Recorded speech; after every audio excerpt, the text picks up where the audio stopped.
Pagpapala, greetings, besos, mga hugs, mga kapatid, mga pamangkin sa Facebook na pagkarami-rami. At sa ating lahat, nawa ay tumanggap tayo ng pagpapala sa Panginoon. Mula ngayon, pagpapala na merong practical application sa buhay natin in our immediate surroundings. Tumatagal-tagal din naman ang ating pagniniig dito sa live stream at salamat at merong ganitong uri ng technology because we can continue to be together. In fact, closer pa yata tayo ngayon kaysa noon eh. Kasi inaraw-araw na natin itong ating mga pag-aaral at nawa tayo ay patuloy na lumago sa pagkakilala sa Panginoon. Yung Panginoon na totoong Panginoon, hindi yung drawing lang ng mga religious institutions, hindi yung drawing lang ng mga matatanda't nakagis na mga theologies. Lagi tayo dapat maging fresh ang pananaw sa Panginoon at maging open sa napakaraming avenues through which God reveals the divine to us. Hindi lang yung nakakulong tayo sa mga kahon ng pag-iisip na mga naon na lang kasi sa utak natin na akala natin laging gano'n na lang. Napakaraming ipinapakilala ng Panginoon at napakaraming paraan para siya makita, madinig at madama sa ating buhay. At dahil tayo ay patuloy sa mga quarantine, sa mga lockdown sa iba't ibang bahagi ng mundo, ang ating pag-aaral ay iikot pa rin dyan. Ang totoo ay pinapaikot lang natin dyan. Tinitingnan natin kung anong relevance sa lockdown ng napaka-universal at napaka-classic stories in the Bible. For instance, yung storya ni Rahab, the prostitute. Ang pag-aaral natin ngayon, pinamagatan nating Lockdown Rahab. Joshua 2:1. Joshua, son of Nun, and all the people were camped at Acacia. Joshua sent out 2 spies. No one knew that Joshua sent out these men. Joshua said to them, "Go and look at the land, especially the city of Jericho." So the men went to the city of Jericho and stayed at the house of a prostitute named Rahab. Yung mga Israelites were getting ready to cross the border and to spy on the land which they wanted to occupy. At this time, it was Jericho. So si Joshua, the successor of Moses, was very, very intelligent in his approach. Gusto niyang malaman kung ano ang meron, ano ang wala doon sa lupa na pupuntahan nila at nais nilang sakupin.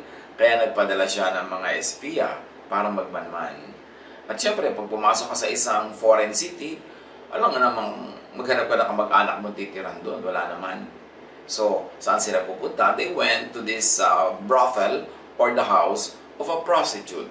And at that time, prostitution was a profession like any other, especially in this place, in Jericho. Hindi naman siya yung tulad ng mababa ang pagtingin ng iba, hindi siya yung bawal, siya ay bahagi lang ng buhay at kultura ng mga tao sa lugar na yon. At doon sila nagpunta, they took shelter in the house of a prostitute. And may practical use din yun. Kasi hindi masyadong pansin na sila ay nandun dahil usually foreign men would go in and out of these places as a matter of part of their travel. At kuminsan doon na rin sila natutulog, doon na sila humahapon. Joshua 2:2-3. Nakaabot sa kaalaman ng hari ng Jericho ang balita na may mga espiyang Israelita na nakapasok sa bayan ng gabing yun. Kaya't ang hari ay nagpadala ng sugo kay Rahab at ipinasabi, "Ilabas mo ang mga lalaking nasa bahay mo, na parito ang mga yan upang lihim na magsiyasat sa ating lupain." So yung hari ng Jericho, meron din siyang mga espiya. At batid din nila na may pumasok na foreigner sa kanilang lupain para nga magmanman. So, alam nila na nandun kay Rahab. It must have been a semi-public place. Kaya hindi naman katakataka na may mga pumupunta doon. In fact, hindi nga pinagalitan si Rahab. Sinabi lang, ilabas mo yung mga nandyan sa iyong bahay. Joshua 2:4-6. Ngunit itinago ni Rahab ang dalawa. At pagkatapos ay ganito ang isinagot, "Mayroon nga po mga lalaking nakituloy sa amin, ngunit hindi ko po alam kung taga saan sila. Umalis na po sila na isasara na ang pintuan ng lungsod bago kumagat ang dilim. Hindi ko na po natanong kung saan sila pupunta, ngunit kung hahabulin ninyo agad, ay aabutan pa ninyo." Sa itaas ng bubong niya ipinatago ang dalawang espiya at tinabunan niya ng mga tangkay ng lino na isinalansan niya roon. So, pinagtakpan nitong si Rahab ang mga espiya at sinabi niya doon sa mga kawal ng hari, lumabas na, umalis na, habulin ninyo, kung hahabulin ninyo, abutan nyo pa. Yun ay para siyempre umalis agad sa bahay niya yung mga espiya ng hari. Yun naman pala ay tinago niya sa upper room. You know, the upper rooms are the more privileged areas of a house kasi mas mahangin doon. At doon niya dinala itong mga lalaking espiya na ito ng Israel at tinakpan niya. Pinagtakpan niya at literally tinakpan niya. So kinupkop ni Rahab ang mga nalagay sa panganib. Paano niya ginawa yun at bakit? Samantalang kung tutusin kalaban ng lahi nila, aalamin natin maya-maya. Joshua 2:7. Hinabol nga ng mga tauhan ng hari ang dalawang espiya hanggang sa tawiran ng ilog Jordan. Pagkalabas ng mga humahabol, isinara ang pinto ng lungsod. Joshua 2:8-11. Bago natulog ang mga espiya, umakyat si Rahab sa bubong at sinabi sa kanila, alam kong ibinigay na sa inyo ni Yahweh ang lupain ito at ang mga taga dito ay takot na takot sa inyo. Nabalitaan namin kung paano pinatuyo ni Yahweh ang dagat na pula nang kayo'y tumawid galing Ehipto. Nalaman din namin na pinatay ninyo sina Sihon at Og, mga hari ng mga Amoreo sa silangan ng Jordan, at nilipo lang kanilang mga hukbo. Kinilabutan kami nang marinig ang mga balitang yon. Natakot kaming humarap sa inyo, sapagkat si Yahweh na inyong Diyos ay Diyos ng langit at lupa. Yun naman pala ang dahilan kung bakit si Rahab ay biglang kumampi dito sa dalawang ito. Kasi ay nabalitaan na nila ang mga tagumpay na ibinibigay ni Yahweh sa mga Israelita, kaya doon na siya kampi. Ayaw na niyang lumaban pa. What's the point? Ang lahat ng mga kaharian sa paligid nila ay bumagsak na at nasakop na.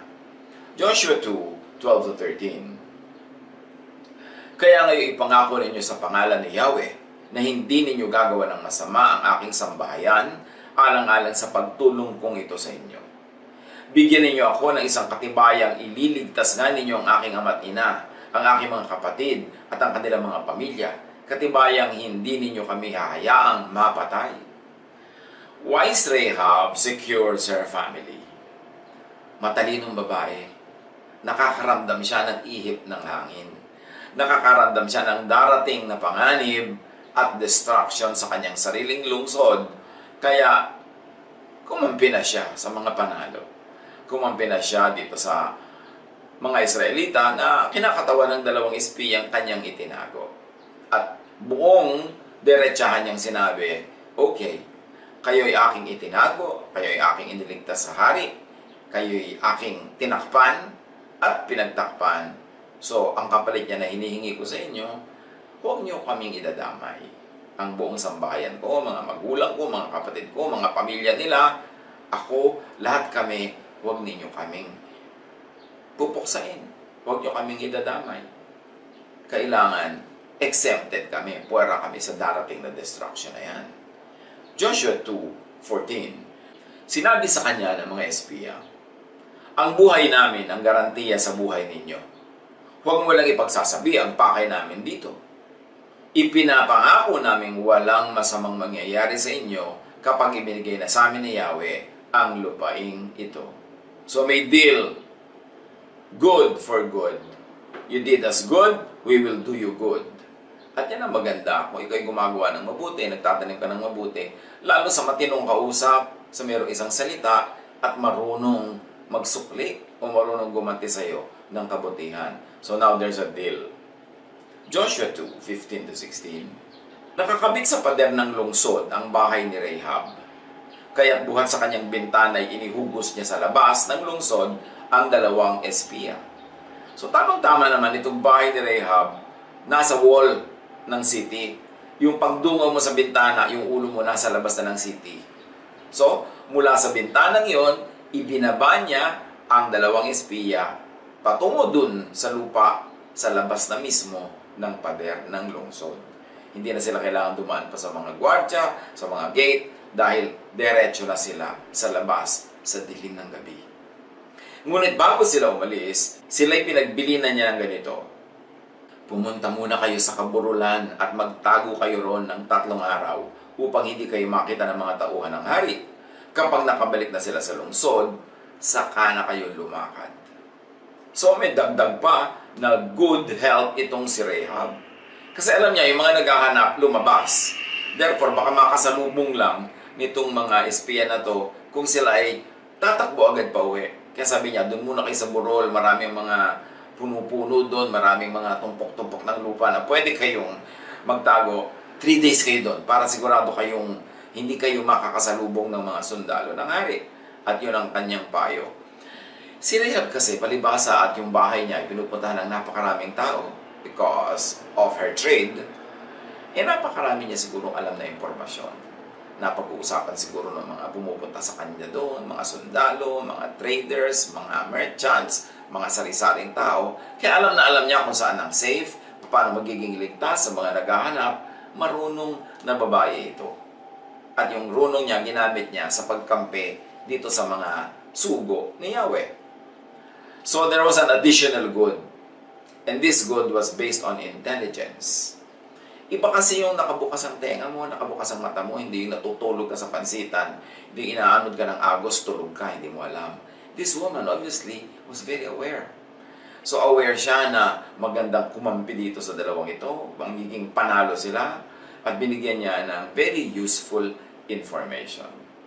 Hindi fake news, useful information. Joshua 2:17-20. Sinabi naman sa kanya ng dalawa, tutuparin namin ang aming pangako alang-alang sa iyo. Kailangan gawin mo ito. Pagbalik namin para sakupin ang inyong lungsod, ilawit mo ang pulang lubid na ito sa bintanang aming bababaan. So meron pa silang dalang lubid na pula, iniwan nila kay Rahab. Sabi, itong bintanang to, dito kami bumababa, dito mo din ilawit ang pulang lubid na ito para makikita namin pag darating na kami at sasakupin ang inyong lungsod. Tipunin mo sa iyong bahay ang iyong ama at ina, ang iyong mga kapatid, at ang buong angkan ng iyong ama. Hindi kami mananagot kung may lumabas ng bahay at mapatay.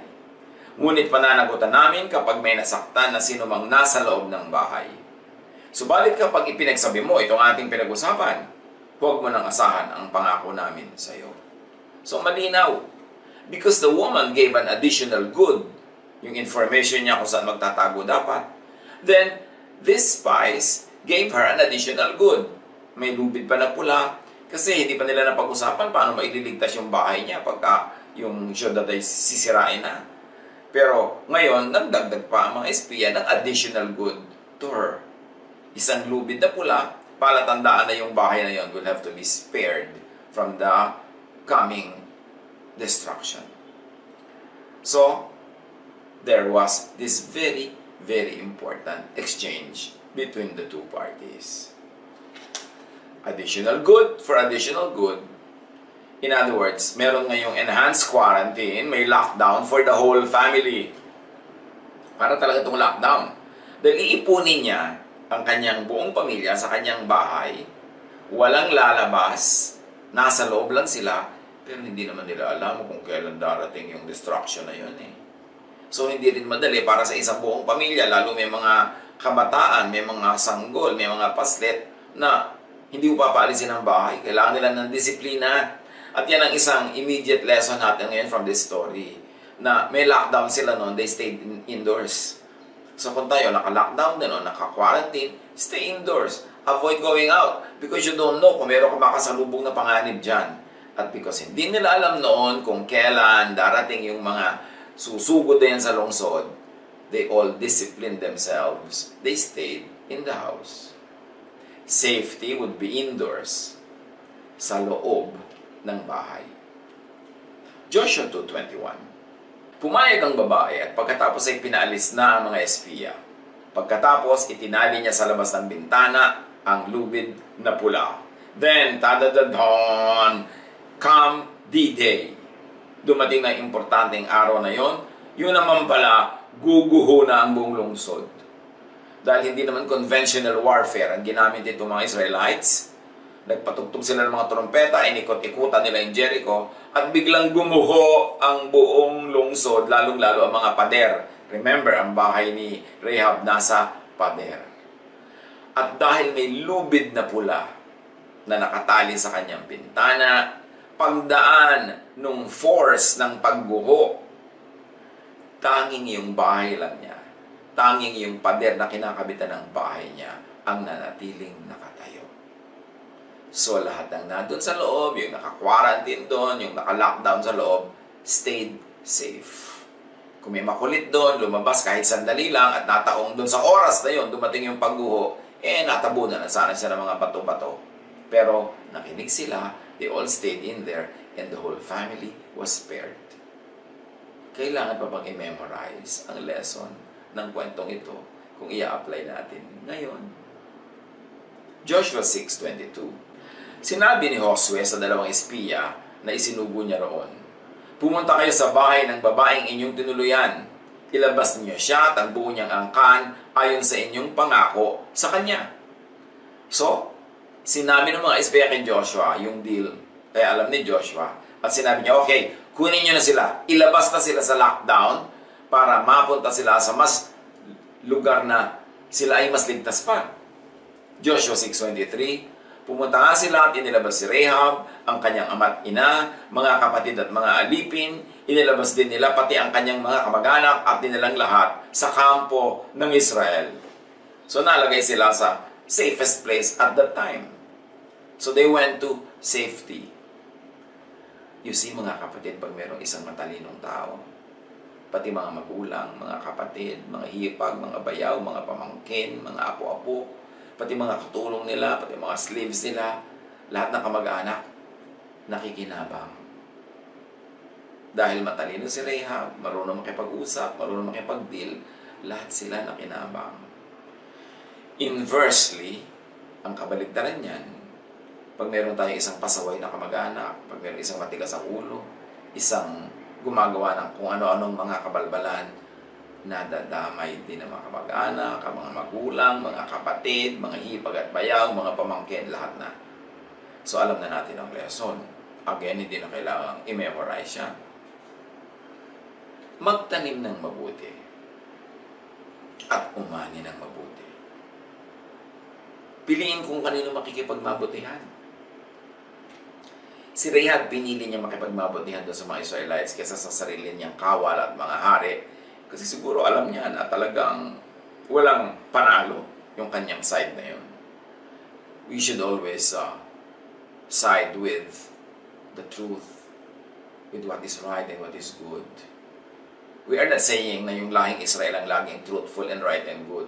Sa kwento, sila yung bida. So sa kanila kumampi si Rahab, nadamay siya sa tagumpay. But in our lives now, sa kwento ng buhay natin, piliin natin kumampi, piliin natin to take the side of what is righteous, what is correct, what is kind, what is good, what is loving. That is the side of Jesus, and that is always the winning side. Kahit sa biglang tingin ay parang hindi, o hindi mo agad kita na yun ang winning, yun. Because Jesus is King of Kings. He is Lord of Lords. Doon tayo mag-side sa ideya na kinakatawan ni Jesus. The idea of love, the idea of righteousness, of goodness, of kindness. Yun ang laging magwawagi. And remember, itong babaeng ito, ang dealing niya with the men was based on knowledge and also based on discernment. It's good to be knowledgeable.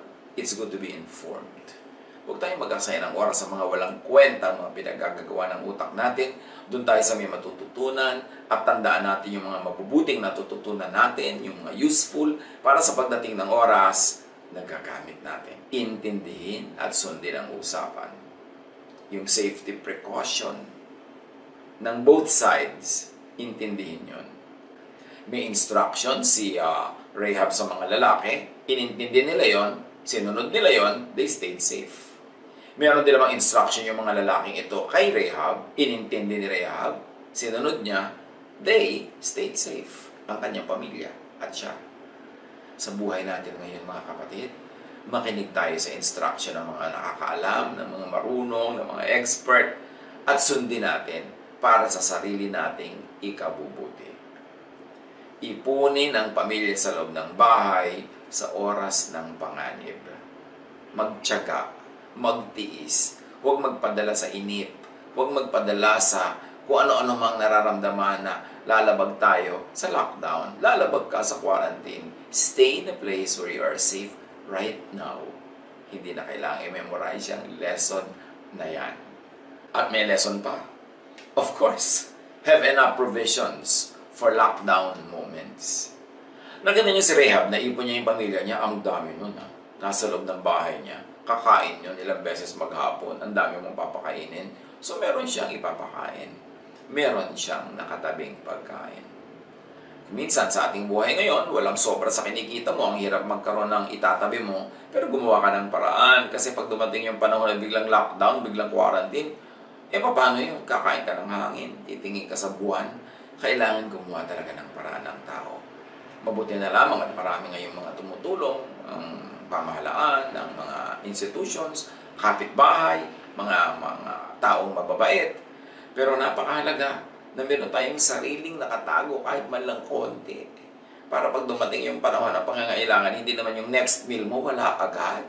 Meron ka man lang namang several meals before you para makapagbuelo ka kung anong gagawin mo na sistema at diskarte para magkaroon ng next meals after a few days. Pero maganda, meron tayong nakasta kahit paano. Therefore, work well, earn well. Huwag yung aasa tayo sa iba, huwag yung wala tayong man lamang iniimpok. Stock up on necessities for lockdown periods. Huwag gastos ng gastos sa mga walang katuturan. Huwag lumulubog sa utang ka, bibili ng gadget. Yung ang kikitain mo pa lang, nakatalaga na pambayad ng kung ano-anong utang. Paano ka nagkakaroon ng ganito mga lockdown? Wala kang trabaho. Anong ibabayad mo? Wala ka ngayong pambili man lang ng kakainin mo, ng iinumin mo, ng stock mo. Kaya, paglipas nitong lockdown na ito, paglipas nitong quarantine na ito at bumalik na sa mas normal ang ating buhay, dapat ma-memorize natin yung lesson. Magsikap, mag-impok, magtabi ng mga kailangan. Unahin ang mga yon, hindi yung mga luho, hindi yung mga sari-saring mga walang katuturang gastos. Ngayon na nasa lockdown, ngayon na nasa quarantine ng mga tao, luminaw lalo sa atin kung ano yung tunay na mahalaga. Pagkain, inumin, at pamilya mo, mga tao, mga mahal mo at nagmamahal sa'yo, yung nakakaalala sa'yo, yun ang importante. Yung meron dyan mga 15, 20 sapatos, ni isa nga, hindi mo magamit ngayon, hindi ka nga lumalabas. O yung may pagkarami-raming bag, yung pagkarami-raming ganito at ganyan, nakita natin lalo kung anong tunay na mahalaga. Kaya sabi sa Bible, when we have food and drink, and food and clothes, we shall be content with that. Ngayon, totoo yun. May pagkain ka, buhay ka na. Makakapaghintay ka kung kailan matapos ang lockdown, ang quarantine. And of course, a lesson is, stay safe. Kasi darating yung deliverance, darating yung panahon na pwede nang lumabas, pero okay ka ba sa panahon na yun? Ligtas ka ba?